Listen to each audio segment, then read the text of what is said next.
I'm seeing the pendulum of, women wanting men to share their feelings start to swing back. There's a lot on Instagram nowadays and all these other social media platforms about, don't expect your man to talk about his feelings, because that's not how we deal with our feelings. We don't talk about them.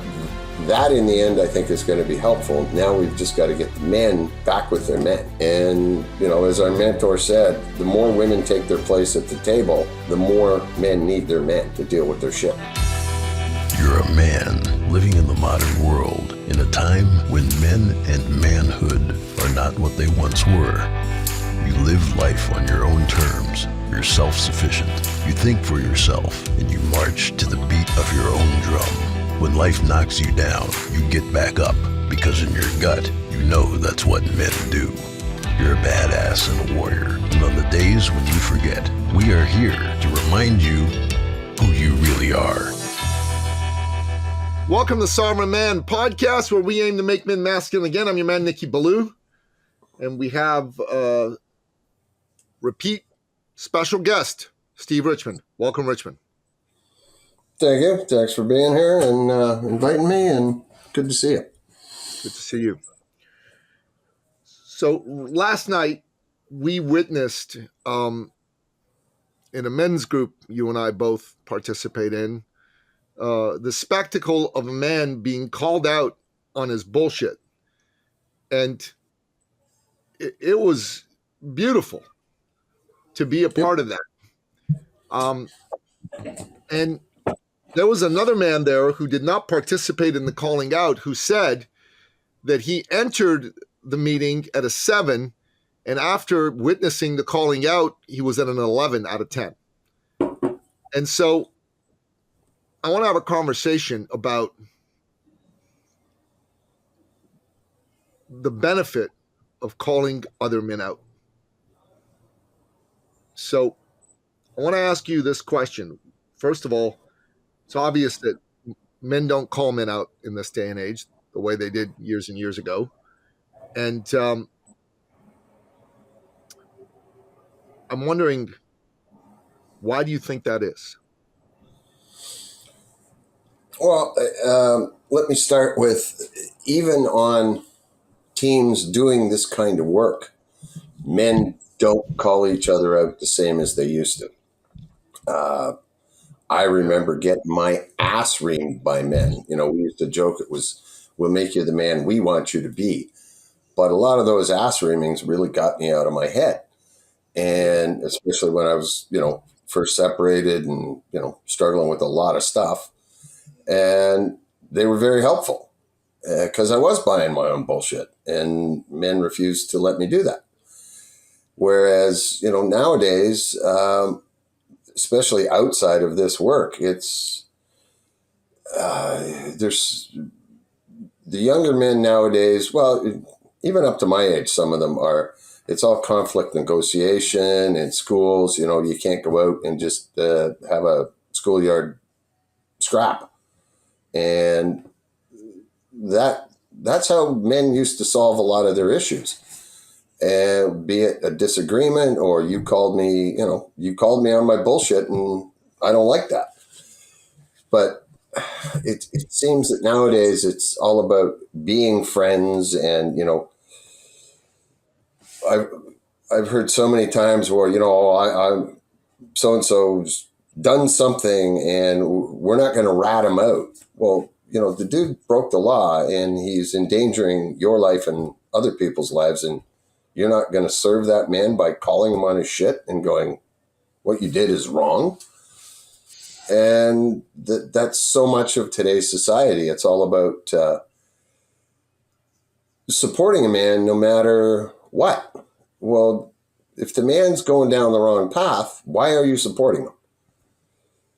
Call him on his shit. Like, you're drinking too much. You're not spending time with your wife. Whatever the situation.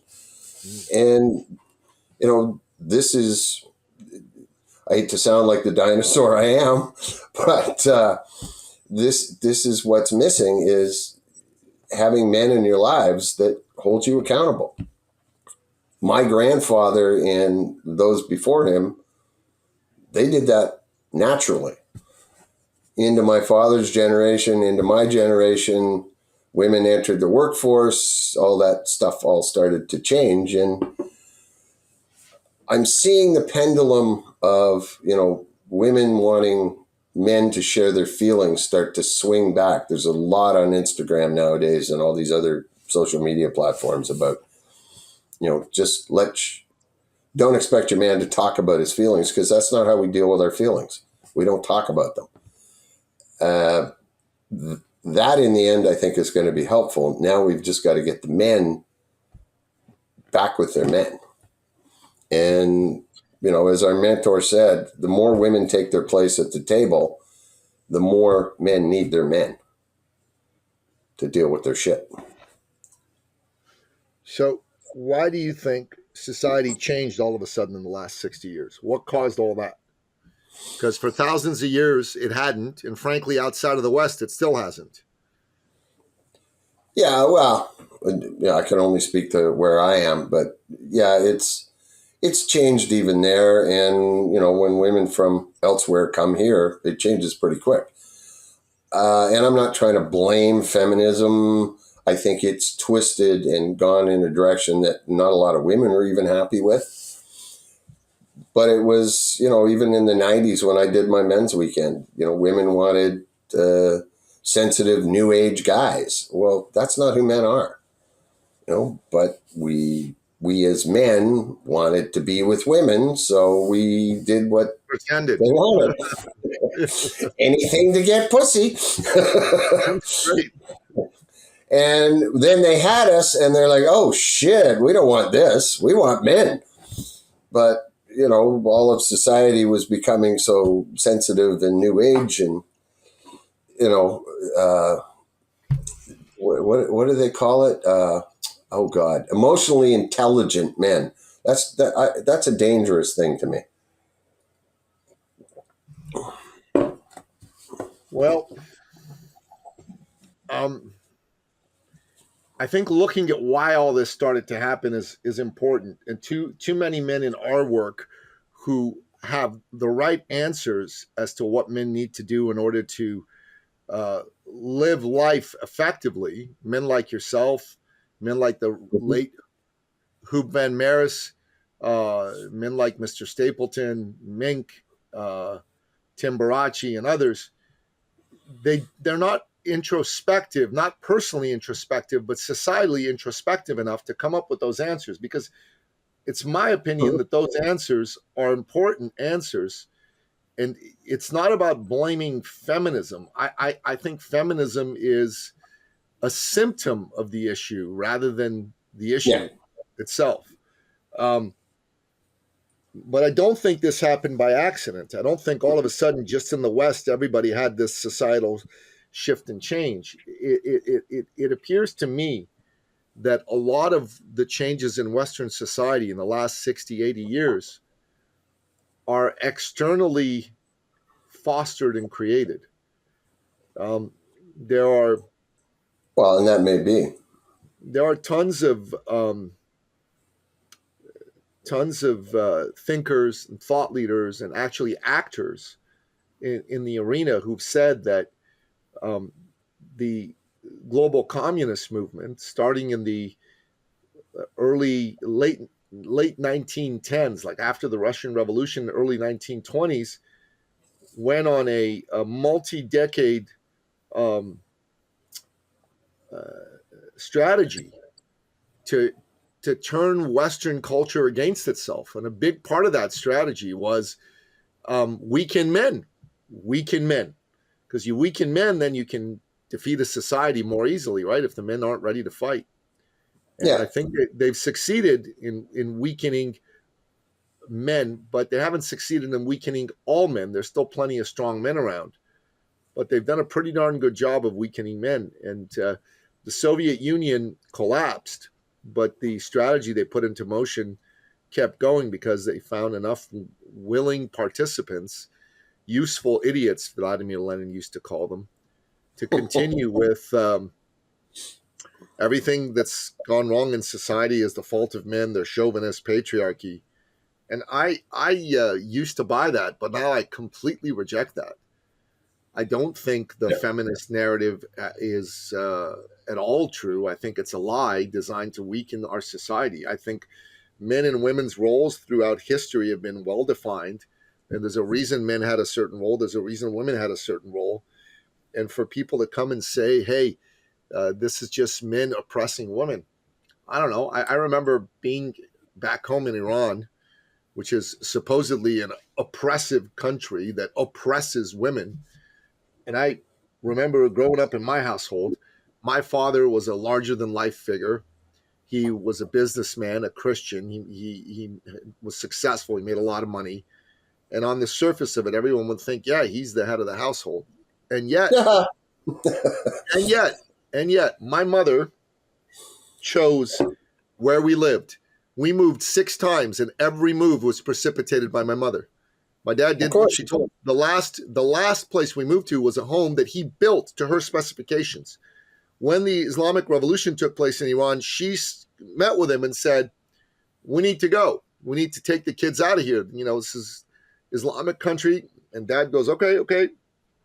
Yep. And he executed the plan. He did the work. So let me be clear. But she chose where we were going. We went to Greece at first, and we went to the U.S., not U.S., to Canada. And all of this was my mother's doing. We went on vacations to where my mom said. She sent us to, she had us learn English. So we went to American schools. She brought us to Canada. She sent us to Switzerland to do camps in the summer. Like all of this stuff, my mother ruled that household. And yet Westerners go, "Oh, no, she's one of the oppressed women of Iran." Oh, yeah. How are women oppressed? Like I'm just looking at this. How are they oppressed? Yeah. Well, the rest of the world, they don't fight wars, right? Outside of North America, we fight all the wars. We do all the dirty works. We get killed. We make all the money. We work ourselves to the bone, and they call all the shots. Ask me how that's oppressive, because I don't get it. Well, and as you well know, I spent a year in Kuwait, so at a very similar time. I mean, I didn't go back over there because the Shah was overthrown. And it was evident that, in spite of how they dress outwardly, I learned a lot about the society behind the scenes and the Iranian and the Iraqi women that were in Kuwait. I mean, they were in charge, dude. Totally. Completely no in way charge. about it. As were the Kuwaiti women. They just, it's like, well, as one of the women said to me, we had an American Thanksgiving party, and she goes, "Yes, I let the public think my husband's in charge," and it's true. That's what they do. Yeah, yeah, and it's like, "Oh, the women can't eat with the men," and her answer to that was, "We don't want to. We have a much better time with all the women being in relationship than listening to all the men's bullshit in the other room." It's like, but we'll do this to make you think that you're whatever. And yeah, I mean, it's in our nature. We're born and raised to pursue women and please women. So we'll crawl through fucking glass to make them, quote unquote happy. I know we can't make women happy, but that's our intent. It's in our DNA. Yeah, it is. You look at single men in their 70s, because I'm partially one right now, and I look around at these men who've been single for the last 20 years, and geez, a lot of them aren't too happy with life. They just got this little routine, and they go about it, and they trod through their life, and I'm like, yeah, I don't think I could do that. But and sovereign man, you said it, right? The war was over. We had 2 wars almost back to back. And then there was Korea and all the other bullshit too, Vietnam in my lifetime. But those wars, when they were over, created good times. And as your sovereign man thing motto is, it's like bad times create strong men. Strong men create good times. Well, we've had good times up in, and now we've got weak men. We do. There was, I forget who, it's black gentleman, and I caught it about a year ago, and I just saw it the other day. It's like, my father walked 10 miles, or my grandfather walked 10 miles to work. My father drove, my father walked 2 miles to work or something. I drive a this. My son drives a Ferrari. His son will walk. Because the good times, and then it's like you're right back to square one again.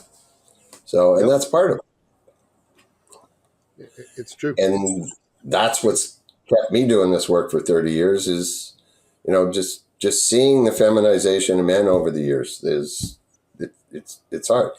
And it's not women feminizing men. It's societies. Like I see these young dudes now, they're wearing 14 times as much perfume as the women.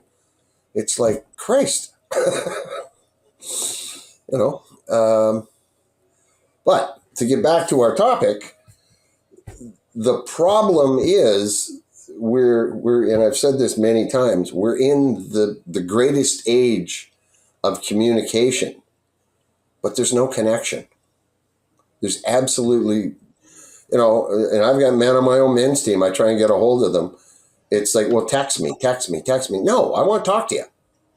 I need the connection of talking to you, not getting a text while you're not paying attention in a fucking business meeting and texting me back 4 seconds later.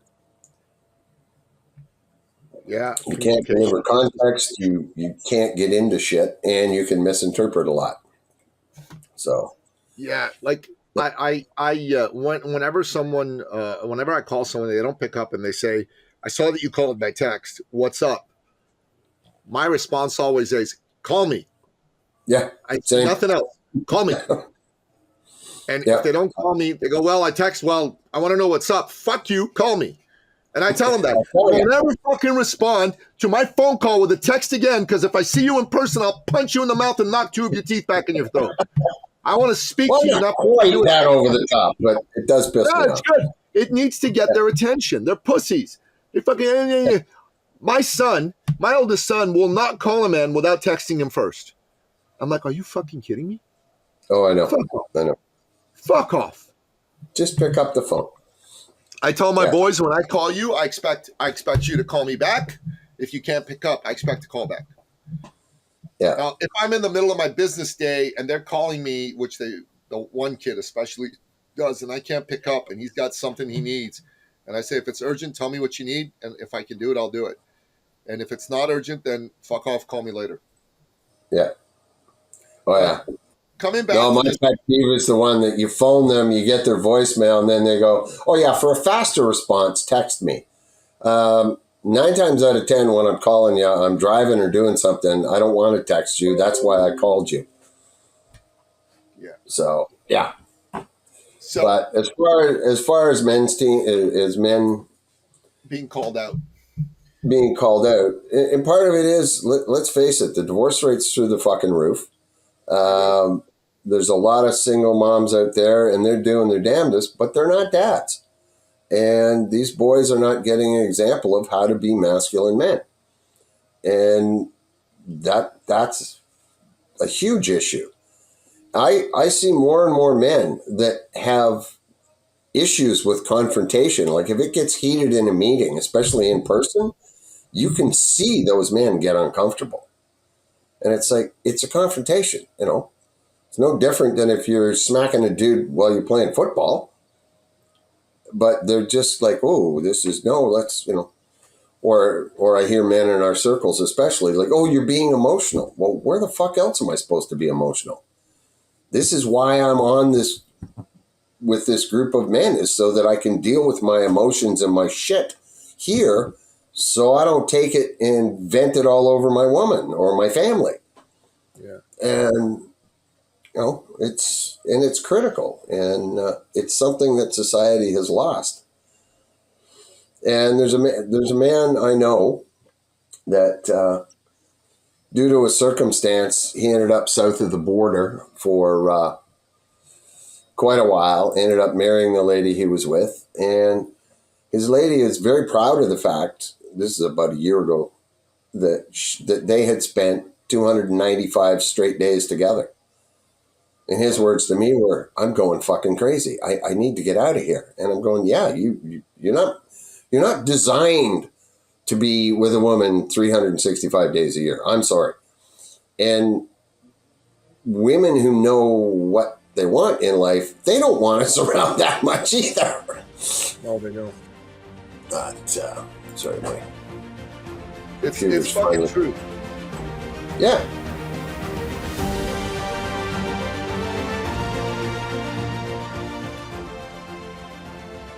What I want to say is this, that there's far too many men right now that are just unwilling to call other men out. And last night we called this man out, and it was a glorious thing. It was a glorious thing, right? It's my humble opinion that when a man calls another man out, he does good for himself, he does good for the man being called out, and he does good for other people that are watching him do the calling out, because they are encouraged to speak up when otherwise they would shut up. Yeah. Well, and I find that quite often the after effect of that is realizing there, but for the grace of God am I. Yeah. And where am I doing this? Where am I? I'll just handle this on my own. I won't bring it to my man or whatever the issue. And we're all guilty That's of it. usually what it is, right? That's usually Yeah. what it is. I mean, last night, that's what it was for that particular man. There's shit that he was not willing to bring to his men. And because he wasn't willing to bring it to his men, he was making stupid fucking decisions. Like stupid, poor. Yeah. And he's going to continue to do that because he's too stupid to realize he's doing it and it's a mistake. Yeah. Well, let's be honest. He's not stupid. He's just so blinded by his barriers that, he's a smart man, but his barriers are in the way. He's done things a certain way all his life. They haven't worked. But that's where we go. We go to the familiar, and that's where the supportive men come in. Like, dude, you're smacking your head into this concrete wall. You have been for 5 years. Have you looked to the right? There's a fucking doorway right there. Oh, I can change and do something different. But that's the thing. That man is a mirror to everyone who was on that call, because we've all done it and we will all do it again. Yes. With, one or another item in our life. We all will not take counsel from the man. This is why it's critical, giving counsel to men is one thing. Giving advice to a man is dangerous. We have to really watch that, because if it's a personal experience you went through and you can tell a man something that you learned about you from that experience, great, lay it on him. But if you're just hyperbolizing about, this is what I think you should do with no personal ramifications of what you've gone through, then no. Like with that man, I've watched 30 years worth of men, and it's almost a verbatim speech. I swear if I'd recorded them, they'd almost all be the same. Yeah. I've got too much on my plate. I want to step back. I want to take a look at this. I've got things I want to focus on. You talk to those men 6 months, a year later. Well, how was that? You were working on that big thing. Oh, I haven't done anything with it. Well, because you didn't have anybody holding you accountable. Because being accountable, and one of the men last night said, you have to be accountable to yourself. That's the hardest fucking thing in the world for a man to do. That's why we need men, to hold us accountable to what we say we want to do. Or they can't hold us accountable, but they can hold me accountable for what I say I want in my life. It's never been good for me when I've pretended I'm going to hold myself accountable. It's always been good for me when I know that at the end of the day, I've got someone I'm going to answer to. Oh, big time. Big time. Because underneath it, as we've both said, and as our mentor and many other mentors I've had over the years, men are at the core fucking lazy. And yet, if you don't accept that we're lazy, that's where you're in trouble. Because if you don't think as a man you're lazy, you're buying your own bullshit right out of the gate. Yeah. And Agreed. Yeah. And,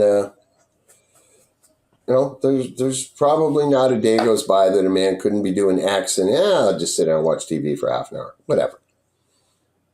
It's just the way we are. But as I explained to a woman one time, why do you think we invented so many things? Because we're fucking lazy. What do you mean I got to walk to the fucking well 50 times a day to bring you back water?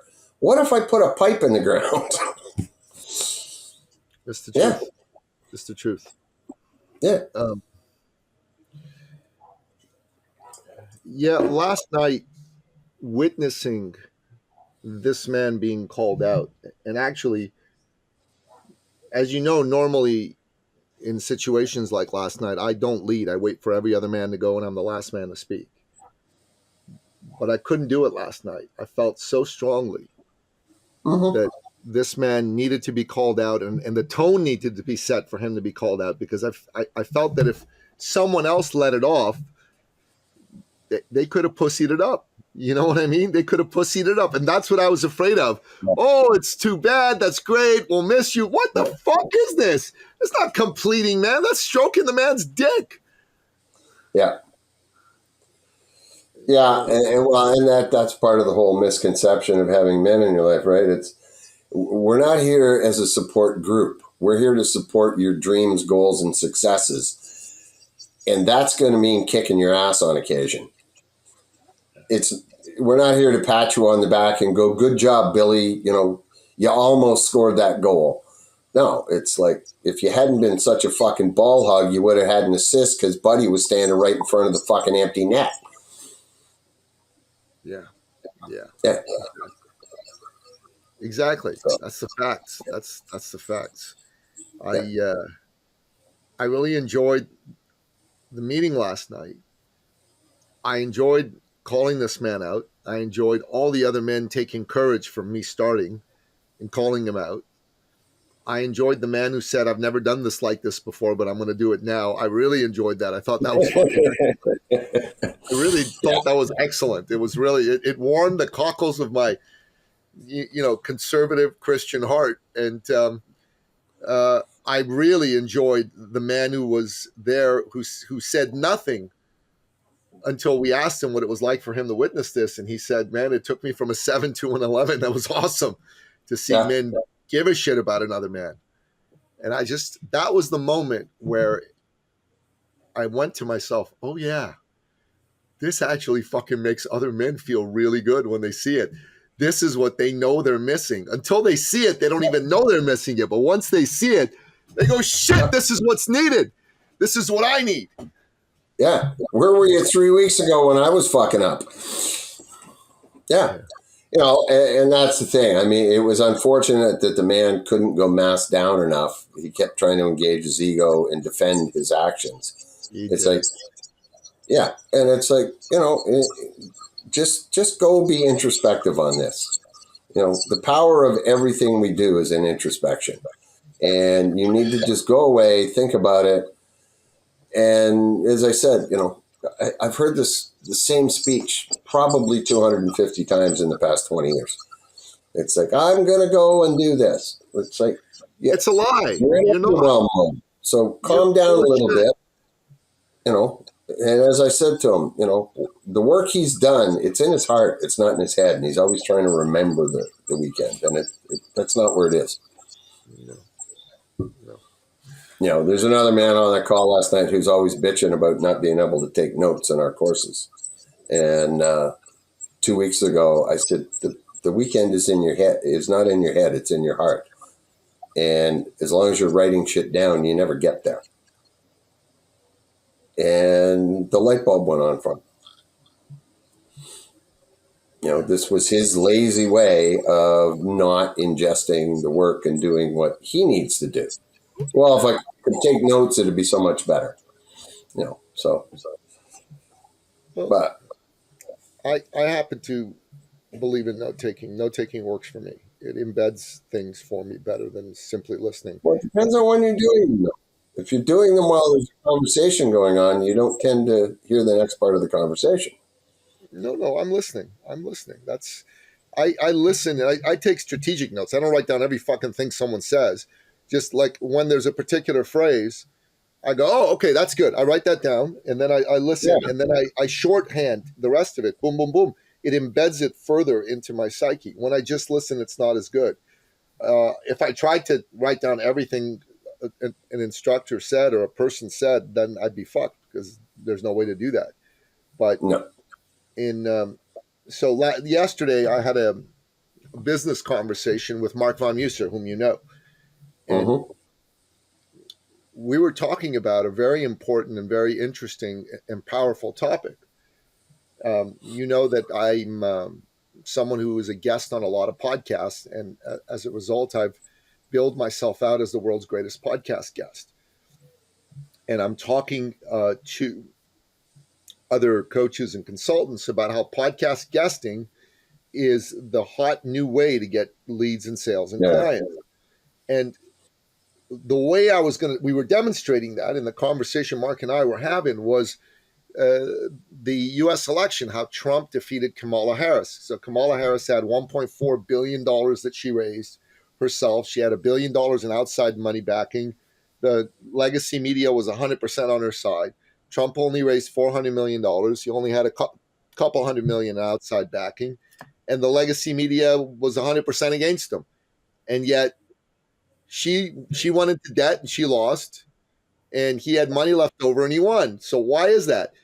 Her strategy was old media, legacy media, lots of advertising dollars. His strategy was new media, independent media, free. Yeah. Right? And her strategy was scripted conversations. His strategy was free-flowing, long-form, get-to-know-me conversations. And the point I was making, that Mark and I were making together, was her strategy is rooted in the past. His strategy is rooted in today and the future.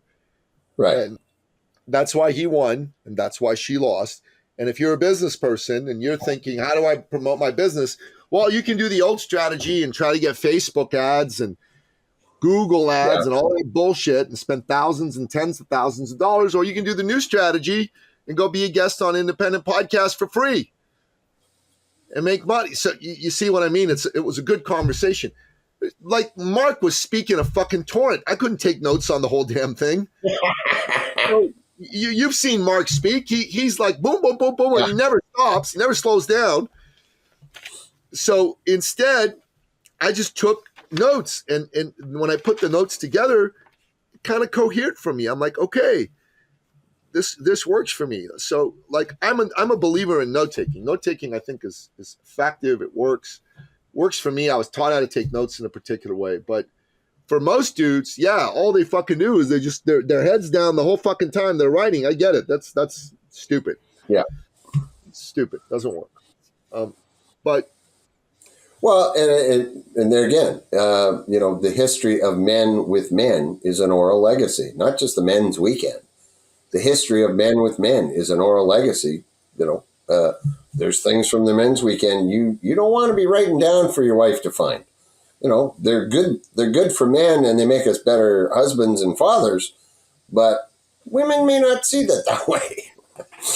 And it's just that oral legacy that how to hunt and fish. You don't take notes on how to do that. You don't take notes on how to sharpen an axe. You just fucking learn how to do it, and you master it. And that's the biggest reason. That's absolutely true. Although I got to say, there's certain like household repairs that I've been making myself without having been taught how to do them. I've gone on YouTube and I've watched professionals show me and others how to make these repairs. There's the benefit of all the communication. Is that stuff is now at your fingertips, where before you used to have to dig out your owner's manual. Now you Google your owner's manual. It's like, how do I change the spark plugs in my car? Not that I would touch a computerized car, but that is the benefit. But the flip side and the dark underbelly of that is people are not connecting with people. Rather than phone Walsh and go, hey, dude, I got a carburetor on a 67 Chevy. What do I do here? And Walsh coming over and spending the day with you to fix it. You Google it and fuck with it yourself. And maybe 3 days later, then you phone Walsh, the great car mechanic, and he comes over and fixes it. Yeah, I get that. I mean, yeah, I call men and I ask for help, but some things, home-based repair, you know, it's simpler and easier to find someone who's doing it, watch them, learn how to do it, and do it myself. If I need help, then I'll get someone over. So, no, that's why I say it's great for that kind of stuff. Like, my door hinge is fucking up. How do I fix that? Well, that's a video, and you put these little shims in behind. Oh, got it. And no, it's good. It's good. It's very good. I've enjoyed this conversation, and I think I want to leave men with this. Seek men who you can call out and who can and will call you out. Because if you are looking for men who are never going to confront you, and you want to go through life without ever being confronted, you're going to lead a really shitty, boring, fucked up, unsatisfying life. Yeah. Well, and I'll just add to that if you're a man and you've got a dozen friends, there's maybe one of those men will actually call you out. The best way is to find other men in your life that you may not even like. I've been on teams with men I can't stand. Me too. Some of those men were the best at keeping me on track for what I wanted to do, because they didn't like me, but they cared about me. And that's the big difference. You have to care about another man. It's not about whether you like him or not. Well, as you know, there's a particular man who unfortunately has passed on, who I didn't like. There was a lot of men who didn't like him. But he did me the biggest service any man's ever done for me in this work. And I'm not going to get into it for confidentiality reasons. Yeah. But I will never tell you, I like this man. He's a great man. He was an asshole. He was a complete you told me that a few hundred times. How do I fucking deal with this asshole? Yeah. But sometimes that was a phenomenal mirror. Exactly who you fucking need in your life. Yep. And I really enjoyed last night's spectacle. The only thing that I'm sad about is that this man that we called out didn't get it. If he'd have gotten it, that would have been the icing or the cherry on top of the icing on top of the cake, right? But it didn't matter that he didn't get it, because it was still great for me. Like, this is selfish as all fucking get out, right? It's all about your needs. I get it. It was great. I was so tired last night. Like, Tuesday night, I had a hard time falling asleep. I only slept 2 hours, and I've not caught up on that sleep since. Like, every other day I've slept what would normally be enough, but I need to catch up on the missed sleep. You know what I mean? So I was tired. I came into the call going, fuck. By the time we finished that calling out, I was so fucking energized. It was great. It was great. Yeah.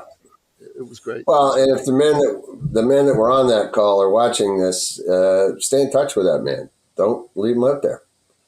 And check in and keep holding them accountable. Well, you said you wanted, and it's been a couple of weeks. What's going on? Oh, nothing? Okay, well, or great, you're on track. But sadly, it's the history shows that you won't be on track. He won't be on track. You won't be. No, I mean, due to my commitments with my brother, I had to step away because we were doing 80-hour weeks and it just wasn't working. So I stepped away for about 4 years. Well, there was a whole bunch of shit went on around that time too, with a couple of the organizations. And but I realized that, when Susan came to Toronto, it was like, I need to up my fucking game again here, folk. And it was just like, okay, let's get back into the circle and have some men making sure I'm doing my A game. And it was well worth it. It was. I can see that. You found a wonderful woman to spend your time with. And Yes. you fuck up proofed your relationship with her. Well, yeah, I don't know that I fuck up proofed it, but I had enough men holding me to small fuck ups versus big ones. And yeah. Yeah.